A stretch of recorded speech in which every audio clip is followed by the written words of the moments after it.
Hello everyone and welcome back to my channel Edmond Mindaros at another Shopee tutorial ang pag-uusapan natin at i-guide ko kayo on how to find and view Shopee Pay transaction history. Ayan, so mahalaga din na kailangan natin malaman at makita natin kung ano yung mga transaction natin sa Shopee Pay sa ating account. Okay, so kaya stay tuned ka lang at start na natin. So ang next step na ating gagawin ay kailangan mo lang i-open ng yung Shopee applications. So itap mo lang yan. And then once na-open mo na, so dito lang sa baba ay kailangan mo lang i-select dito yung May Tab Profile. So click mo lang yan. And then dito sa ating Shopee homepage profile. And then dito lang sa My Wallet and makikita mo kaagad dito yung Shopee Pay. Okay, so click mo lang yan. And then dito sa ating Shopee Pay account na, so kung paano ba natin hanapin yung ating transaction history, so dito lang sa baba ay kailangan mo lang i-select dito yung history, okay? So click mo lang yan. And then makikita mo na kaagad dito yung transaction history.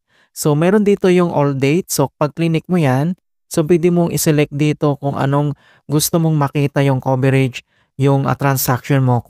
Kung last 7 days, last 30 days, last 60 days, or last 90 days. Susili ka lang dito kung anong gusto mong makita. Okay, so for example, click mo lang dito yung last 7 days. And then automatic dito mga kaibigan sa baba ay mag-appear na kagad dito yung transaction. So dito naman sa all type, so click mo lang yan. And then dito naman sa kanyang type, all types, ay select ka lang dito kung anong gusto mong transaction. Kung money in, money out, Google Play Store, Apple Service, Digital Purchase. Okay, so select ka lang dito kung ano yung gusto mong makita din.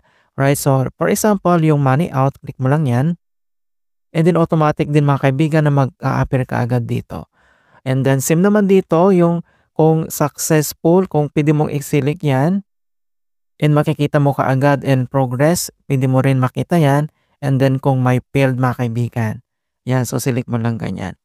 Alright, so ganun lang po kasimple mga kaibigan kung paano natin malaman at ma-view yung ating Shopee Pay transaction history. In hope na nakapagbigay ako ng konting kaalaman at guide tungkol sa Shopee tutorial.